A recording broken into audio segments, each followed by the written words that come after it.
आप सभी का स्वागत है। ये कार्यक्रम जैसा आप सभी जानते हैं उन विद्यार्थियों के लिए है जो मेंस लिखने जा रहे हैं, यूपीएससी का मेंस लिखने जा रहे हैं या यूपीपीसीएस का मेंस लिखने जा रहे हैं। और वे छात्र भी इससे जुड़ सकते हैं जो किसी भी स्टेट का, जिनको मेंस का लेखन करना है, उनके लिए विशेष क्लास है। जीएस से जुड़ी हुई है, तब आपको सूचनाएं हैं। हिस्ट्री एंड कल्चर पोर्शन को हम डील कर रहे हैं। पूरी तरह से निःशुल्क कक्षाएं ये दी जा रही हैं। आपका हिस्टोरिका आईएएस के ऐप पर भी ये क्लास उपलब्ध है और ये कक्षाएं आपके यूट्यूब चैनल पर भी उपलब्ध है। इसमें एक प्रश्न हम लेते हैं और उस प्रश्न को समझते हैं कि उसका कंटेंट क्या होने वाला है और कैसे आप उसका लेखन करेंगे, कैसे संगठन बनाएंगे और कैसे उसका उत्तर लेखन करेंगे, उसकी चर्चा करते हैं। सफलता के लिए ये ज़रूरी है। अगर आप अंतिम रूप से सफल होना चाहते हैं तो कैसे हमको विषय को तैयार करना है, कैसे एक प्रामाणिक तरीके से, ऑथेंटिक तरीके से उस विषय को हमको समझना है और कैसे उसको हमको लिखना है। सफल होने के लिए ये दो बातें आपको जानना ज़रूरी होता है: विषय का प्रामाणिक ज्ञान, ऑथेंटिक नॉलेज, और उसको ठीक ठीक प्रकार से लिखना, वैज्ञानिक तरीके से लिखना। तो एक प्रश्न हम लेते हैं जो कि यूपीपीसीएस में पूछा गया है, उस प्रश्न को हम लेते हैं। प्रश्न बहुत ही इंपॉर्टेंट है। 200 वर्षों के प्रश्न को पढ़ते हैं। 200 वर्षों के ब्रिटिश शासन ने भारतीय अर्थव्यवस्था के मेरुदंड को क्षतिग्रस्त कर दिया, व्याख्या कीजिए। ये प्रश्न आया है। इसको एक बार इंग्लिश वर्जन भी आप देख लें। हमेशा हमने कहा है आपको कि आप एक बार इंग्लिश में जरूर पढ़ लेंगे। सामान्य रूप से यूपीएससी में ऐसी समस्या देखी गई है कि विद्यार्थियों को हिंदी में ठीक ठीक प्रश्न समझने में कभी कभी दिक्कत होती है। इसलिए आप एक आदत डाल लीजिए, आप इंग्लिश में भी उसको देख लीजिए। The spine of the Indian economy was badly injured during the 200 years of British rule. Explain. ये प्रश्न आया है। ये प्रश्न बहुत ही महत्वपूर्ण है। एक बात आपको समझना है, अगर जो विद्यार्थी ऐसे प्रश्नों के उत्तर ठीक ठीक लिख पाते हैं, उनका ही अंतिम रूप से चयन होने की संभावना रहेगी। ये प्रश्न कोई सामान्य सा प्रश्न नहीं है। आपको देखने में सामान्य सा लग सकता है, लेकिन इसका परिप्रेक्ष्य बहुत बड़ा है। इसका परिप्रेक्ष्य 200 ईयर्स का है। 200 वर्षों की ब्रिटिश शासन और भारतीय अर्थव्यवस्था के मेरुदंड को क्षतिग्रस्त कर दिया, यानी इसके प्रभाव से ये जुड़ा हुआ है। तो एक व्यापक समझ की मांग ये प्रश्न रखता है। सीधे सीधे अगर प्रश्न कोई आ जाता है, सीधे सीधे पूछ लिया, जैसे एक बार इसी कार्यक्रम में मैंने डिस्कस किया मौर्यकालीन कला एवं स्थापत्य, आपको बहुत परेशानी नहीं होने वाली है, क्योंकि अगर आप सीधे सीधे मौर्य कला को ऑथेंटिक तरीके से, अगर आप स्पेशलाइज्ड क्लास में उसका अध्ययन कर लेते हैं कि मौर्य कला को कैसे समझना है, क्या आता है, तो आप आराम से उसको लिख लेते हैं। लेकिन ऐसे प्रश्न एक व्यापक समझ की मांग रखते हैं। यह मैंने आपको हमेशा कहा है, आप सिविल सेवा में जो जाने का सपना रखते हैं, जाने का उद्देश्य बनाए हुए हैं आप, तो एक बात आपको समझ के रखनी है कि आपको ज्ञान की आवश्यकता तो है ही। ज्ञान का मतलब विषय को जानना, विषय से अवगत होना, सूचनाओं को जानना, किसी संकल्पना को जानना। ज्ञान की आवश्यकता तो है ही, लेकिन मात्र ज्ञान से आप सिविल सेवक नहीं बन सकते। इसको हमेशा हमने स्पष्ट किया है। आपको ये जो ज्ञान है, इसकी अंडरस्टैंडिंग, इसकी समझ होना आवश्यक है। और दूसरी बात ये है, इस समझ को आप कितने कौशलपूर्ण तरीके से लिख पाते हैं, ये उतना ही आवश्यक है जितना उस विषय को समझना, उसकी अंडरस्टैंडिंग। और ये दोनों मिल करके आपकी सफलता का मार्ग प्रशस्त करते हैं। अब ये जो टॉपिक है, आप पूरा आधुनिक भारत का काम करते हैं, एक एक टॉपिक पर आप काम कर लीजिए, सबका ज्ञान ले लीजिए आप।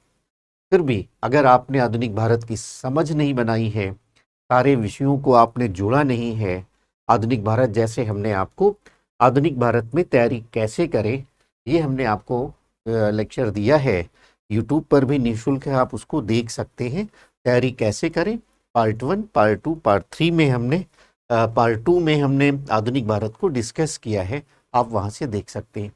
जब तक एक विषय को दूसरे विषय से नहीं जोड़ेंगे, जैसे एंशिएंट मिडवल में मैंने किया, आधुनिक भारत को भी वैसे ही अध्ययन करना है। और जब तक एक व्यापक समझ आप नहीं बनाएंगे, आप ऐसे प्रश्नों के उत्तर, ठीक ठीक उत्तर नहीं लिख सकते। उत्तर तो कोई भी बच्चा लिख देता है, कैसे भी लिख देता है।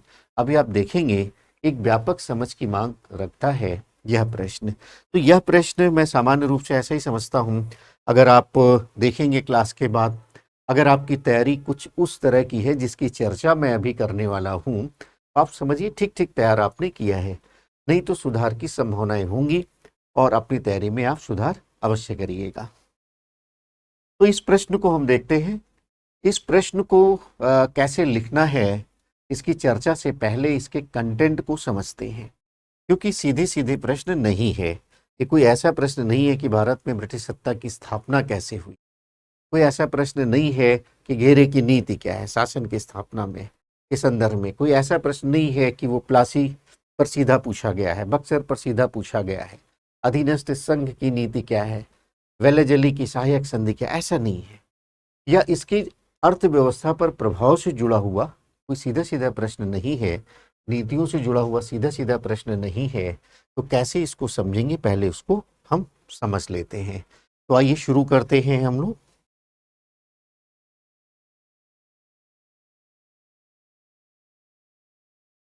अब जैसे आधुनिक भारत का आपने जो अध्ययन किया होगा, कुछ इस तरह से बात होगी। इस प्रश्न का जो परिप्रेक्ष्य है वो 200 वर्षों का है, उसको पहले समझना है और उसके बाद कैसे आंसर फ्रेमिंग करनी है उसकी चर्चा हम करेंगे। जैसे आप जानते हैं कि भारत में ईस्ट इंडिया कंपनी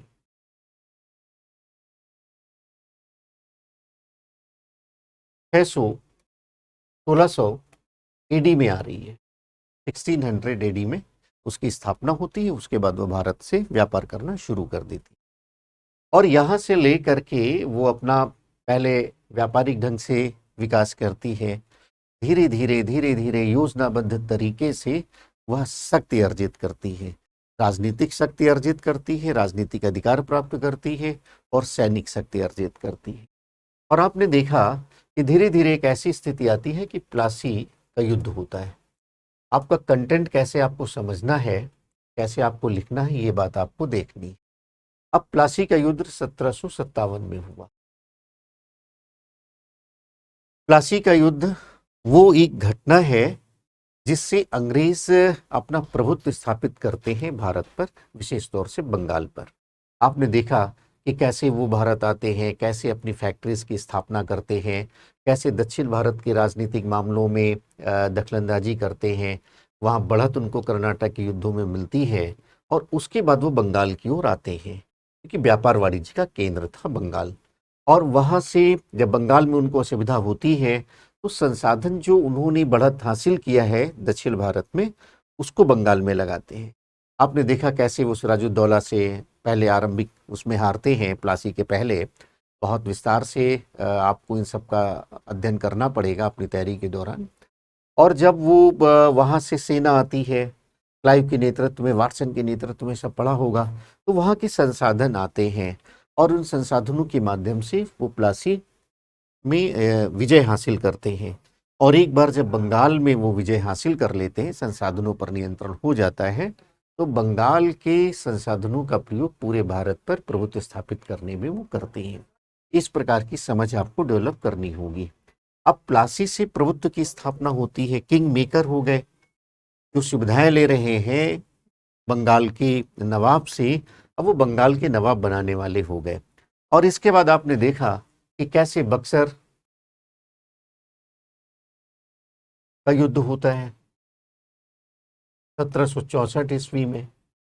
अब प्लासी में जो एक संभावना थी कि अंग्रेज शासन करेंगे, उसकी पुष्टि हो जाती है बक्सर से।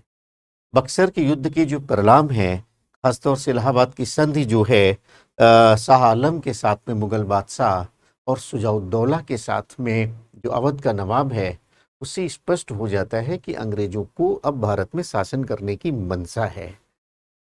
तो ये प्लासी के युद्ध की जो संभावना है उसकी पुष्टि हो जाती है बक्सर से।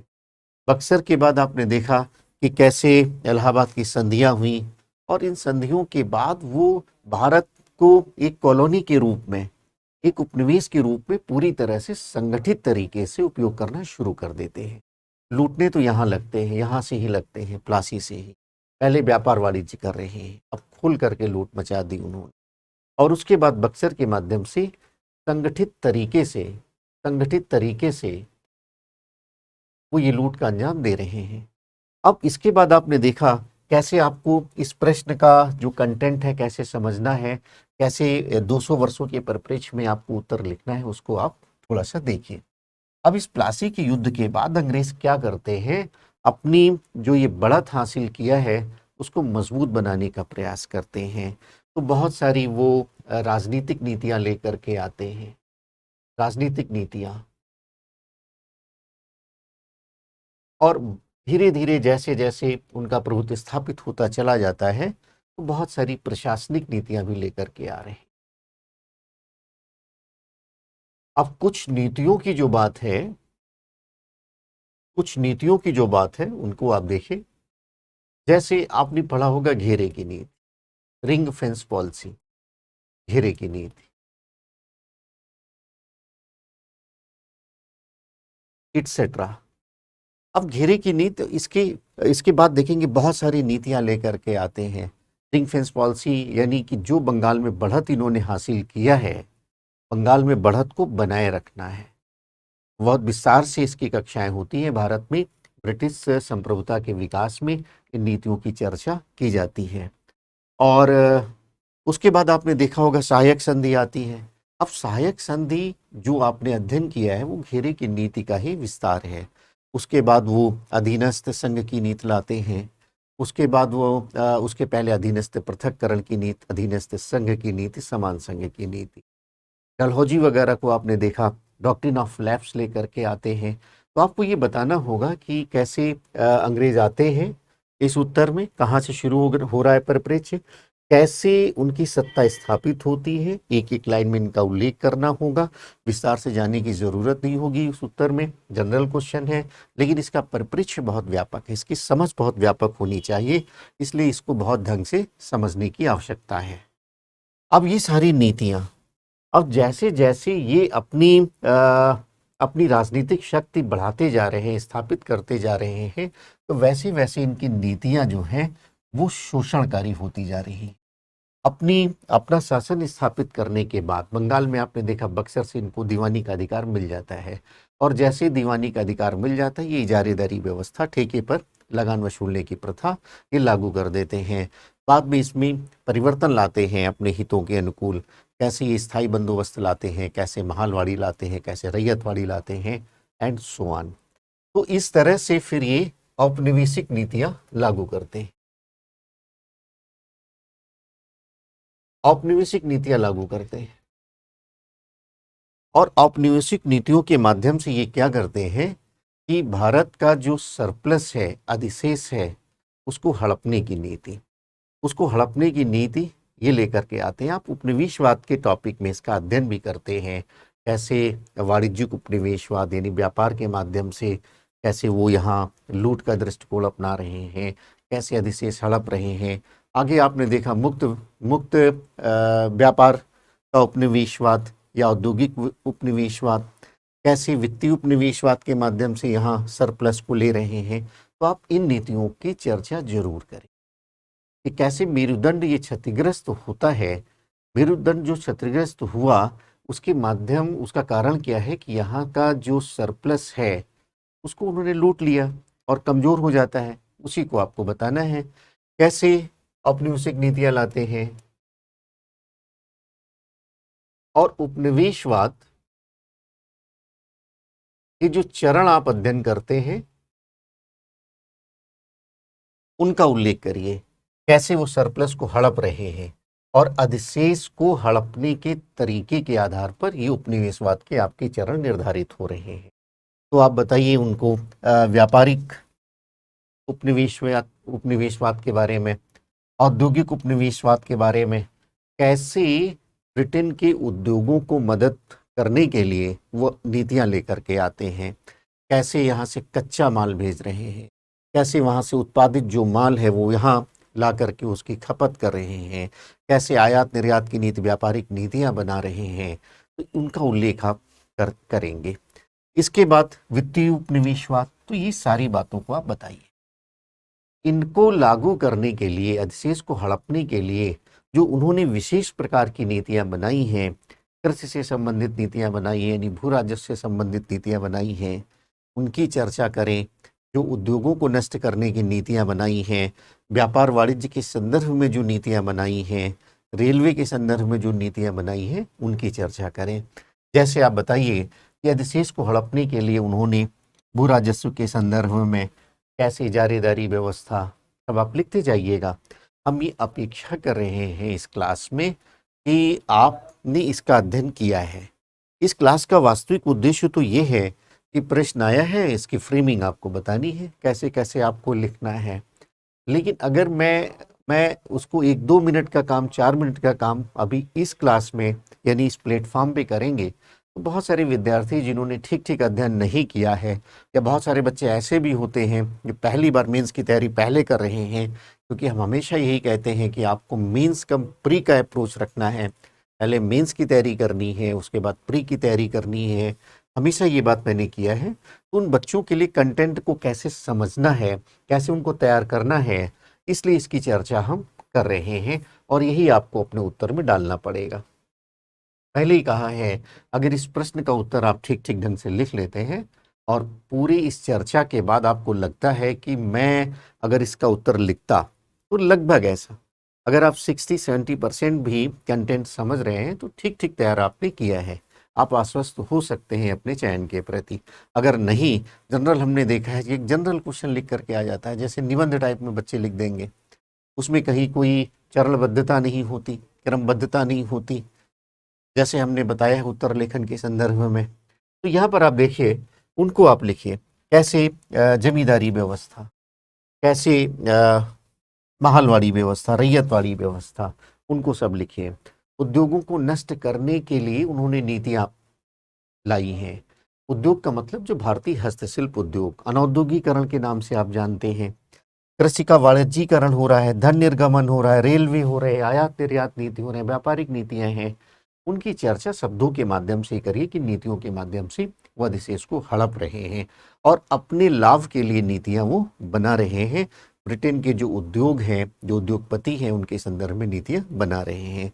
रेलवे का जैसे वित्तीय उपनिवेशवाद का उदाहरण है कि कैसे जो उन्होंने पूंजी कमा ली है भारत के व्यापार के द्वारा या अन्य देशों के व्यापार के द्वारा, कैसे उद्योगों के माध्यम से जो उन्होंने पूंजी संचित कर लिया है उसको कैसे सुरक्षित रूप से निवेश करना है। तो बागानों के संदर्भ में इसकी चर्चा कर सकते हैं। आगे आप रेलवे के विकास के संदर्भ में इसकी चर्चा कर सकते हैं। तो ये भाग आपको समझना होगा। इसके बाद देखेंगे कि ये जो उपनिवेशवाद की नीतियां आई हैं, उपनिवेशवाद की नीतियां जो आई हैं, उनका प्रभाव क्या है, और जो मेरुदंड का क्षतिग्रस्त होना है वो इसी प्रभाव से जुड़ा हुआ है। मेरुदंड जैसे जैसे मानव शरीर, अब मानव शरीर अगर कोई मनुष्य खड़ा है तो उसको मेरुदंड के कारण ही खड़ा है। अगर वो क्षतिग्रस्त हो जाएगा तो वह सकुशल रह ही नहीं सकता और वह स्वस्थ रह ही नहीं सकता। भारतीय व्यवस्था के संदर्भ में भी यही था। भारतीय अर्थव्यवस्था का मेरुदंड क्या था? भारतीय अर्थव्यवस्था की मेरुदंड था एग्रीकल्चर और यहाँ के हस्तशिल्प उद्योग। उन्होंने कैसे प्रशासनिक नियंत्रण स्थापित किया और कैसे प्रशासनिक नियंत्रण स्थापित करने के बाद तमाम प्रकार की औपनिवेशिक नीतियां लेकर के आ रहे हैं और उनकी नीतियों के परिणाम स्वरूप कैसे कृषि पर प्रभाव पड़ रहा है। पूरी की पूरी व्यवस्था नष्ट हो जाती है। कैसे वाणिज्यीकरण, कृषि का वाणिज्यीकरण कर रहे हैं, खाद्यान्न फसलों की कमी हो रही है और जब अकाल वगैरह आता है तो बहुत भीषण स्थिति पैदा हो जाती है। ब्रिटिश काल के अकालों की चर्चा इसलिए होती है, अकाल तो पहले भी आ रहे थे प्राचीन काल में, मध्यकाल में, लेकिन ब्रिटिश काल में इसलिए भयंकर हो जाते थे कि पॉलिसी की वजह से पॉलिसी की वजह से जो खाद्यान्न फसल है उनका उत्पादन कम हो रहा है, और जब संकट आता है तो महंगे दामों में यही अंग्रेज व्यापारी उसको बेच रहे हैं। तो कहा भी जाता है कि ये जो ब्रिटिश काल के अकाल हैं, ये प्रकृति के कारण नहीं है, इसमें इसकी भयावहता में संस्थागत कारण कुछ ज़्यादा है। अकालों के संदर्भ में हमने आपसे बातें की है या करेंगे जब भी उपयुक्त अवसर होगा। अकाल का पूरा टॉपिक होता है अकाल नीति के संदर्भ में। तो कृषि पर प्रभाव, किसान पर कैसे प्रभाव, कैसे बेरोजगार हो रहे हैं, कैसे कैसे वो मजदूर बनते जा रहे हैं, भूमिहीन किसान बनते जा रहे हैं, कैसे यहाँ के जो हस्तशिल्प उद्योग हैं उन पर कैसे प्रभाव, कैसे बेरोजगारी बढ़ रही है, डेथ रेट बढ़ रही है, मृत्यु दर बढ़ रही है भूखमरी के कारण, बेरोजगारी के कारण। उस समय ये सारे साक्ष्य उपलब्ध है, रिसर्च में सारी बातें स्पष्ट हो चुकी हैं। और इस प्रकार से आप प्रभाव बताइए, प्रभाव की चर्चा करिए। लेकिन यहाँ एक इस पूरे विषय का एक दूसरा पहलू भी है। ये जो ब्रिटिश शासन की स्थापना होती है, औपनिवेशिक नीतियाँ आती है, इसके कुछ रचनात्मक पहलू भी हैं कि यहाँ की जो पहले की सामंतवादी व्यवस्था है, उत्तर में आप उसको ला सकते हैं एक दो लाइन में, कि यहाँ की कृषि व्यवस्था को भारी क्षति पहुंची क्योंकि उन्होंने जो भी यहाँ से वसूला कृषि विकास के लिए नहीं लगाया। हस्तशिल्प उद्योगों पर बहुत बुरा प्रभाव पड़ रहा है। लेकिन जब यह व्यवस्था नष्ट होती है तो आगे की जो प्रगतिशील पूंजीवादी व्यवस्था उसका आधार निर्मित होता है, नए उद्योगों के आधुनिक उद्योगों के विकास का आधार निर्मित होता है। भारतीय अर्थव्यवस्था पूंजीवादी अर्थव्यवस्था से जुड़ रही है, इस अर्थव्यवस्था से जुड़ रही है, इसका आधार निर्मित होता है। तो कुछ इसके रचनात्मक पहलू भी हैं, एक दो लाइन में उसकी भी चर्चा आप कर सकते हैं अच्छे उत्तर लिखने के लिए। अगर इस प्रश्न में ये है व्याख्या कीजिए, एक्सप्लेन, अगर टिप्पणी कीजिए तो अनिवार्य रूप से ये पैराग्राफ आपको लाना पड़ता, कमेंट टाइप क्वेश्चन लाना पड़ता। फिर भी हम आपको सुझाव यही देंगे, मानविकी विषय में है, आपके उत्तर में जितने एस्पेक्ट होंगे, उससे जुड़े हुए जितने पहलुओं की चर्चा करेंगे वैज्ञानिक ढंग से, उतनी ही अच्छे नंबर आपको मिलने वाले हैं। तो यहाँ पर आप देखिए कि आपका जो प्रश्न आया है, 200 वर्षों के ब्रिटिश शासन ने भारतीय अर्थव्यवस्था के मेरुदंड को क्षतिग्रस्त कर दिया, व्याख्या कीजिए। तो ये एक व्यापक समझ की मांग रखता है। इसीलिए आरंभ में मैंने कहा है, इस प्रश्न का उत्तर यदि आप ठीक ढंग से लिख पाते हैं, ठीक ढंग से लिख लेते हैं, या जो मैं चर्चा कर रहा हूँ उसके नियर अबाउट आप हैं, तो आप ये समझिए ठीक ढंग से आप काम कर रहे हैं। यह क्लास एक पैमाना भी है आपकी अपनी तैयारी को जांचने का। अब यहाँ पर उत्तर कैसे लिखेंगे इसको हम देखते हैं। हमने आपको उत्तर लेखन में ये बताया है कि प्रश्न को कम से कम 2-3 बार पढ़ें, और पढ़ने के क्रम में आप उनको वो जो कीवर्ड्स हैं उनको अंडरलाइन करते रहिए। उसको खंडों में आपको विभक्त करना है, उसको टुकड़ों में आपको बांटना है। जैसे यहाँ पर है 200 वर्षों के ब्रिटिश शासन। अब 200 वर्षों के ब्रिटिश शासन की बात यहाँ पर हो रही है, तो यानी ये एक आयाम आपको मिल जाता है, एक आयाम यहाँ, यानी परिप्रेक्ष्य बहुत ज्यादा है इस प्रश्न का। और उसके बाद भारतीय अर्थव्यवस्था का मेरुदंड, जैसे उस समय एक सामंतवादी अर्थव्यवस्था कुछ थी, एग्रीकल्चर उसका आधार था, हस्तशिल्प उद्योग थे, लेकिन ये जो हस्तशिल्प उद्योग हैं वो उस समय की दृष्टि से बहुत विकसित थे। पूरे वैश्विक संदर्भ में यहाँ के जो हस्तशिल्प कलाएं हैं वो बहुत विकसित थी, वो भारतीय अर्थव्यवस्था के आधार थे। रॉ मटेरियल एग्रीकल्चर से मिल रहा है, हस्तशिल्प यानी कुटीर उद्योग के समान ये सारे उद्योग हैं, और उनका जो देश में भी बहुत खपत है, रियासतें हैं, भारतीय रियासतें हैं, वो भी अच्छी खपत कर रही हैं, और इनका निर्यात भी हो रहा है। प्राचीन काल से आपने ये सब अध्ययन किया हुआ है। और लेकिन अब रियासतें ही नहीं हैं, उनका उपभोक्ता वर्ग ही नहीं है। जो नया पढ़ा लिखा वर्ग आ रहा है वो विदेशी वस्तुओं को प्राथमिकता दे रहा है, तो नई स्थितियां सब पैदा हो रही हैं। औपनिवेशिक नीतियों में आप शिक्षा की नीति की भी चर्चा कर सकते हैं, क्योंकि नया जो वर्ग आया है वो ब्रितानी वस्तुओं को ले रहा है, और उसने भी मेरुदंड को क्षतिग्रस्त करने में एक एक प्रकार से मदद ही की। तो इसीलिए मैंने कहा कि वो जो अभी हमने समझाया, उसमें बहुत सारे पहलू हैं, बहुत सारी बातें हैं, बहुत ध्यान से उनको समझना होगा, चिंतन करना होगा, लिखना होगा, और ज़्यादा से ज़्यादा अपने उत्तर में आपको प्रवेश कराना होगा। बहुत विस्तार से तो लिखने की ज़रूरत नहीं। अगर एक पहलू आ जाता है उसका, मान लेते हैं कोई भू राजस्व व्यवस्था आ जाती है, या धन निर्गमन सिद्धांत आ जाता है, कृषि का वाणिज्यीकरण आ जाता है, रेलवे का विकास, तो अपने आप में 2-2 घंटे की कक्षाएं हैं, पूरा का पूरा उसी पे प्रश्न आधारित होता है। और आज के समय में तो आपको 200 शब्दों में ही ज़्यादा से ज़्यादा लिखना पड़ता है, 200 से 250 शब्दों में आपको तैयारी करनी होती है।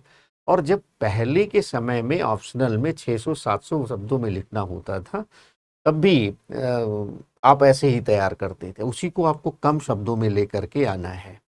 तो यहाँ पर आप देखिए कि कैसे आप बनाएंगे। क्षतिग्रस्त कर दिया, यानी ये कहीं ना कहीं प्रभाव से जुड़ा हुआ है, कहीं ना कहीं ये प्रभाव से जुड़ा हुआ है। व्याख्या कीजिए। अब कैसे आप उत्तर प्रारूप बनाएंगे उसको आप देखिए, कैसे आप उत्तर प्रारूप बनाएंगे उसको देखिए। अनेक बार चर्चा हमने किया है कि आप जो अभ्यास अपना करेंगे, आप अभ्यास जैसे आपको कमीशन में आंसर शीट मिलती है, आप वैसा ही करेंगे। आप अपना पेज लेंगे, उसका एक निश्चित भाग बनाएंगे, और उसमें आपको उत्तर लिखना है जैसे आपको कमीशन में मिलता है। दूसरी बात है कि कैसे आपको लिखना है। छोटे छोटे पैराग्राफ बनाने हैं, छोटे छोटे पैराग्राफ बनाने हैं।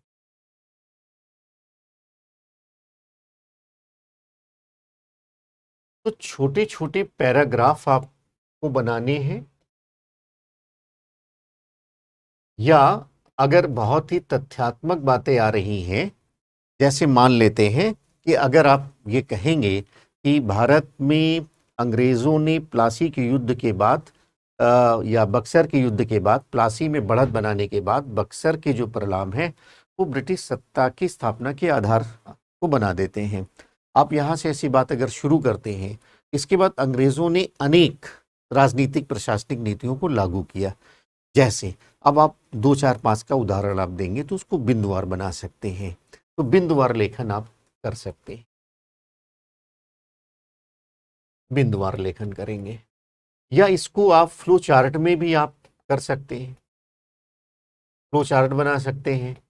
मान लेते हैं कि आप राजनीतिक प्रशासनिक नीतियों की बात कर रहे हैं, राजनीतिक नीतियां या प्रशासनिक नीतियां, आप उसको ऐसे करके फ्लो चार्ट बना सकते हैं।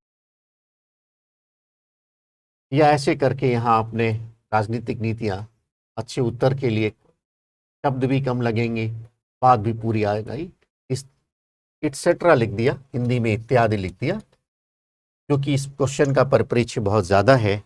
अंग्रेजों ने अपनी औपनिवेशिक नीतियों के अंतर्गत निम्न चरण अपनाए, उनको आप पॉइंट वाइज लिख सकते हैं, फ्लो चार्ट बना सकते हैं, कौन कौन सी नीतियां लागू की उसके लिए आप फ्लो चार्ट बना सकते हैं। ऐसा अपना काम करेंगे।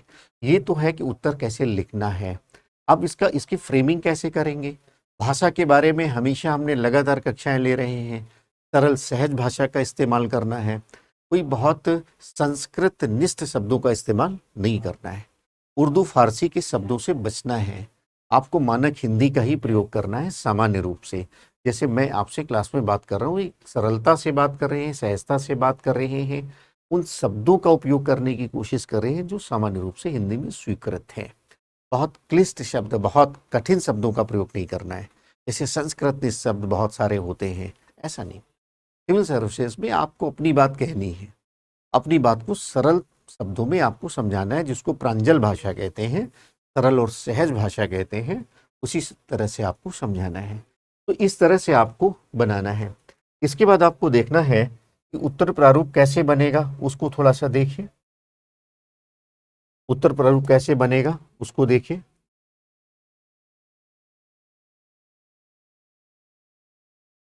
अब उत्तर प्रारूप में एक जब भूमिका की बात हम करते हैं, उत्तर प्रारूप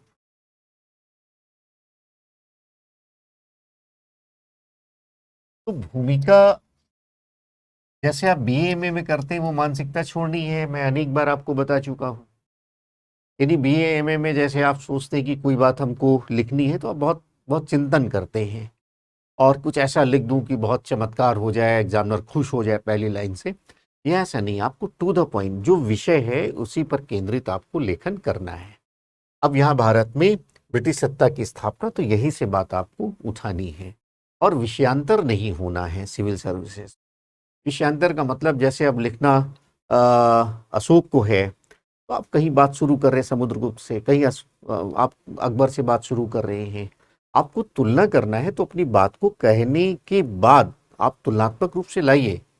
अगर आपको अशोक का धम्म लिखना है तो अकबर के धर्म से आप तुलना कर सकते हैं, लेकिन वो लेटर फेज में हो। विषय की शुरुआत अशोक से ही करना है, तो का धम्म है तो वहीं से जुड़ी पहली लाइन आपको लिखनी, तो ये बात आपको ध्यान में रखना है। तो भूमिका इसीलिए विषय केंद्रित, विषय केंद्रित। अब यहाँ 200 वर्षों के शासन की स्थापना की बात है, तो आप बताइए, अंग्रेज व्यापारिक कंपनी के रूप में आते हैं और कर्नाटक युद्धों में दक्षिण भारत में विजय के पश्चात ये अपना प्रभुत्व बंगाल में स्थापित करते हैं और यह प्रभुत्व वो प्लासी और बक्सर के युद्ध के माध्यम से संपन्न करते हैं। आप इस तरह की बात लिख सकते हैं। यह प्लासी के युद्ध के माध्यम से अंग्रेजों ने बंगाल में बढ़त हासिल की, जिसको उन्होंने और ज़्यादा व्यवस्थित किया, और ज़्यादा उन्होंने पुष्ट किया बक्सर के युद्ध के माध्यम से। अब यही से आपका लेखन शुरू हो जाएगा। बक्सर के युद्ध के बाद बताइए कि उन्होंने भारतीय प्रदेशों पर राजनीतिक और प्रशासनिक नियंत्रण स्थापित करने का प्रयास किया। इसके लिए उन्होंने विभिन्न नीतियों का पालन किया। दूसरा पैराग्राफ वहां से हो जाएगा। अब यहाँ पर जैसे भूमिका हमने बताया आपको वैसे लिख दिया। इसके बाद आप बताइए कि बक्सर के बाद जो विभिन्न राजनीतिक नीतियां हैं, प्रशासनिक नीतियां हैं, उनको उन्होंने लागू किया और उसको हमने बताया आप फ्लो चार्ट के माध्यम से या आप बिंदुवार आप उनका लेखन कर सकते हैं। इन नीतियों उदाहरण दे सकते हैं, 2 4 5 तो लिख ही देना है आपको। इसके बाद आप बताएंगे कि जैसे ही प्लासी के युद्ध में उन्होंने बढ़त हासिल की, उन्होंने भारत में लूट का दृष्टिकोण या अधिशेष को हड़पने का दृष्टिकोण अपनाना शुरू किया और ये दृष्टिकोण वो ब्रिटिश शासन की स्थापना से लेकर के, यानी आप कह सकते हैं प्लासी के युद्ध से लेकर के, बक्सर के युद्ध से लेकर के और अंतिम समय तक उन्होंने किया। और अधिशेष को उन्होंने जो हड़पा है उसको आप उपनिवेशवाद के चरण कह सकते हैं। आप बता सकते हैं कि व्यापारिक उपनिवेशवाद की नीति के माध्यम से, औद्योगिक उपनिवेशवाद की नीति के माध्यम से, वित्तीय उपनिवेशवाद की नीति के माध्यम से उन्होंने भारत के अधिशेष को हड़पने का प्रयास किया। इसके लिए तमाम प्रकार की नीतियां लेकर के आते हैं और उन नीतियों को फिर फ्लो चार्ट के माध्यम से दिखाइए। बहुत अच्छा उत्तर बनेगा, बहुत अच्छा प्रश्न है। तो तीसरे में आप उनकी औपनिवेशिक नीतियों की चर्चा कर दीजिए। औपनिवेशिक नीतियां, औपनिवेशिक नीतियां शोषणकारी होंगी। इसके लिए अधिशेष को हड़पने के लिए जो चरण है, 3 चरण हमने आपको बताए हैं, उनको लिख दीजिए। और इसके बाद जो विभिन्न नीतियां लागू किया है उसकी बात, विभिन्न जो नीतियां हैं, भू राजस्व नीतियां हैं, अन्य प्रकार की जो नीतियों की चर्चा हमने किया, कृषि का वाणिज्यीकरण है, अनौद्योगिकरण है, रेलवे के संदर्भ में आप उनको उदाहरण के माध्यम से, भू राजस्व के संदर्भ में जो नीतियां हैं उनको उदाहरण के माध्यम से आप लिख दीजिए। फ्लो चार्ट बना सकते हैं या बिंदुवार आप लेखन कर सकते हैं। बड़ा आपको प्रयास करना पड़ेगा। ये प्रश्न ऐसा नहीं है कोई विद्यार्थी सोचे कि हमने 1 महीने पहले तैयारी शुरू की है, इसका उत्तर लिख लेगा, तो मैं नहीं समझता वो ठीक ठीक ढंग से इसका उत्तर लिख पाएगा। पूरे आधुनिक भारत को जानना, पॉइंट 1। पूरे आधुनिक भारत को समझना, यानी जो तथ्य आपने जाने हैं, जानने का मतलब तथ्यों का से अवगत होना, विचारों से अवगत होना, उनको जोड़ना, उनकी समझ विकसित करना और तब जाकर के आप इसका ठीक ठीक उत्तर लिख पाएंगे। तो एक लंबे समय, एक लंबे समझ की मांग रखता है, इसके लिए आपको थोड़ा सा समय देना पड़ेगा।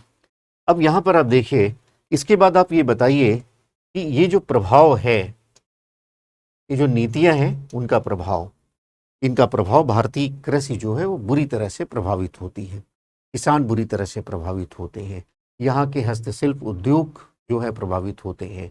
और बताइए, इस प्रकार से जो हमारी अर्थव्यवस्था का जो मेरुदंड है वो पूरी तरह से खोखला हो जाता है, नष्ट हो जाता है, क्षतिग्रस्त हो जाता है। यहाँ पे आप ऐसा लिखेंगे। इसके बाद आप प्रभाव की चर्चा करने के बाद क्या क्या प्रभाव होता है वहाँ पर बताएंगे, मजदूरों पर, किसानों पर एंड सो ऑन। जो हमने प्रभाव की चर्चा की है उसकी बात आप बताइए। उसके बाद आप एक लाइन या 2-3 लाइन में ऐसा लिख सकते हैं कि यह एक एक पहलू है जिसकी चर्चा आपने नकारात्मक ढंग से किया है। यद्यपि ब्रितानी नीतियों से आधार भी निर्मित होता है आधुनिक पूंजीवाद के विकास का, भारतीय अर्थव्यवस्था का विश्व अर्थव्यवस्था से जुड़ने का, आधुनिक उद्योग धंधों की स्थापना का एक आधार भी निर्मित होता है। तो इसको भी आप लिख सकते हैं। और निष्कर्ष रूप में चूंकि व्याख्या करने की बात उन्होंने की है, तो निष्कर्ष जो आप निकालेंगे वो सहमत ही होंगे।